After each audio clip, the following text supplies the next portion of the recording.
Good morning, class. My name is Professor Coach Dad Mack. Today I'm going to be talking to you about the historical context of meditation. So, meditation has been around, according to most scholars, for 5,000 years. In 1500 BCE, the earliest known recordings of meditation were documented. They stemmed from the teachings of Vedas, which is Hindu scriptures in ancient India. And in between 600 and 500 BCE, meditation spread to Taos, China. In between 400 BCE and 700 BCE, books were written about the philosophy of meditation, and the first meditation hall was opened in Japan. Fast forward to 1927, the Tibetan Book of the Dead was published, and it attracted tons of Westerners to Buddhism and consequently forms of meditation. This was clearly exemplified in the 1960s when the meditation movement spread to the Americas and Europe. Today there are meditation centers and spiritual halls everywhere. Meditation has become an essential component of modern culture. Class, does anyone have any questions? Yes, Ubon. Yes, Coach Daddy Mac. I was wondering, how often do you meditate? I meditate probably about 5 or 6 times every hour. It really helps me find my inner self and helps me to relax, relieve stress. And results of that make me the best football player that's ever lived. So I really do enjoy it. Thank you, Professor Coach Daddy Mac. You're welcome, Big Ubon brand.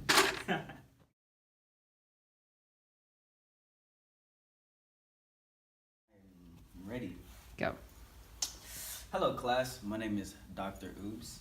As you can see above, hit the focus on one time. Based on Harvard Neuroscience, meditation reduces stress, but also decreases depression, and will reduce insomnia and anxiety and reduce pain. Meditation increases the quality of life. People who have meditated say that they feel less stressed and are able to have more compassion for people, and they're able to think more clearly. According to Carnegie Mellon University, the biological health-related benefits occur because mindfulness meditation training fundamentally alters brain network functional connectivity patterns, and the brain changes statistically explain the improvements in inflammation. Over the past decade, mindfulness meditation has been shown to improve a broad range of health and disease outcomes, such as slowing HIV progression and improving health aging. Yet little is known about the brain changes that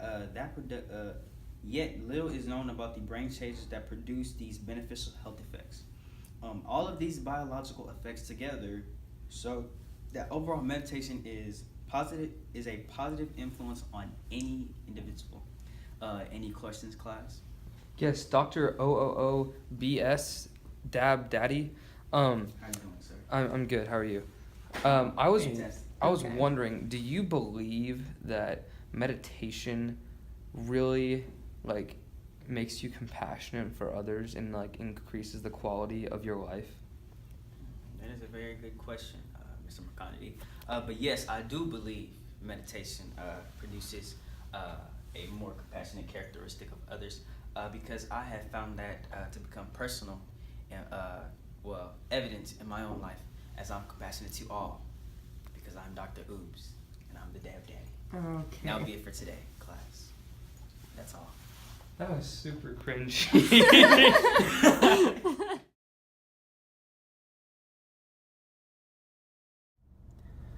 So, Mrs. Williard, can you please explain to me some known theories of meditation? Yes. Ornstein, 1972, observes meditation refers to a set of techniques, which are the products of different types of psychology that aims at personal rather than intellectual knowledge. According to him, meditation exercises are designed to produce an alternation in consciousness, which means a shift away from an active, outward-oriented linear mode towards receptive and you're good to go. And quiescent mode with a shift from external forces of attention to an internal one. Dickman, 1971, has listed several characteristics of the action and the receptive models of consciousness. Most importantly, as a psychological state, the active mode, action mode, is a state of striving whose functional orientation is achieving personal goals. From nutrition to defense to obtaining social rewards, a variety of symbols and sensual pleasures, and avoidance of pain. This involves manipulation of the environment.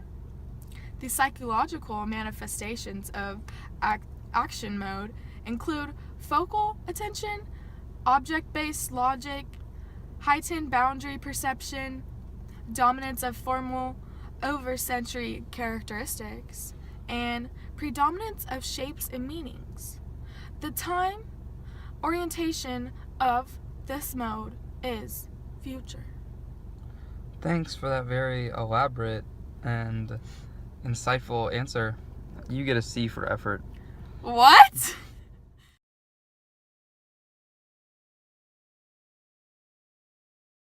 Hello class, I'm Dr. Swayze.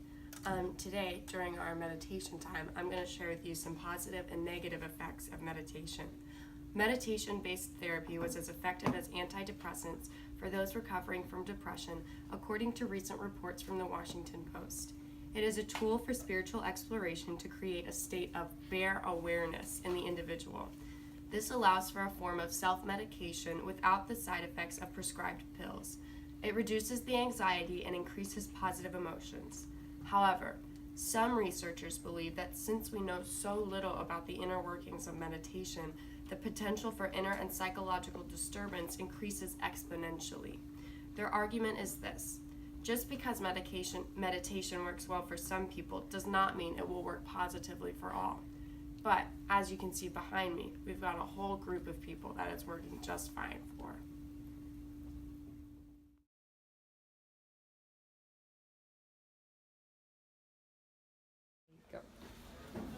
This is the practical application. Meditation allows us to have a more clear look at ourselves. Meditation is where you sit and basically do nothing. You think about a calm, peaceful place, and it is a time of peace, quietness. As you sit in the quiet place, you're the one that decides what to give your attention to. This is the perfect opportunity to look into your emotional life and sort out all of the ups and downs that you deal with on a weekly basis.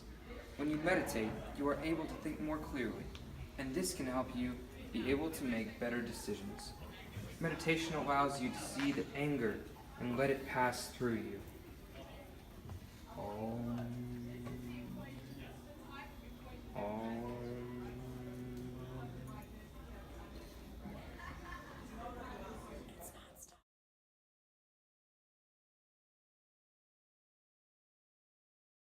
Go. I will meditate on your precepts and regard your ways. I shall delight in your statutes. I shall not forget your word. Psalm 119, verse 15 through 16. Blessed is the man who walks not in the counsel of the wicked, nor stands in the way of sinners, nor sits in the seat of scoffers, but his delight is in the law of the Lord, and on his law he meditates day and night. Psalm 1, 1-2. The Bible's perspective on meditation is that it's good and beneficial to meditate. It offers insight on how you are blessed if you ponder how awesome God is and his word and his commands and how mighty his deeds are. The Bible references meditation a lot, and especially meditating on God and his word. God bless God first.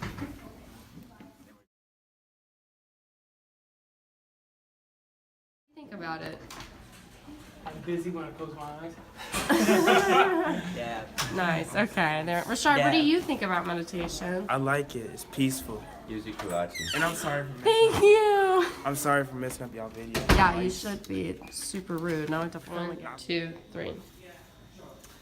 I will meditate on your precepts and regard your ways. I shall delight in your statutes. I shall not forget your word. Psalm 119, verses 15 through 16.